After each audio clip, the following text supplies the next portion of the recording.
Nei giorni scorsi i carabinieri della stazione di Bronte hanno denunciato a piede libero due catanesi ritenuti responsabili della cosiddetta truffa del finto carabiniere.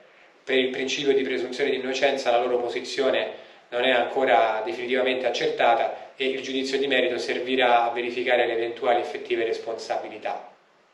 In particolare i due, fingendosi l'uno un militare dell'Arma e l'altro un avvocato, avrebbero indotto una signora abruzzese di 80 anni a credere di dover pagare 7.000 euro per evitare che suo figlio venisse arrestato per aver causato un grave incidente stradale.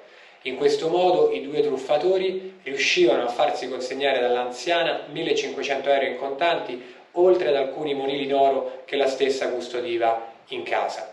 I carabinieri appena informati hanno sentito testimoni, analizzato dati dei sistemi di videosorveglianza locali, comparandoli poi con le immagini di svariati account social. La ricostruzione investigativa che ne è emersa ha portato la Procura di Catania ad avviare un procedimento penale nei confronti di due giovanissimi catanesi di 20 e 23 anni d'età.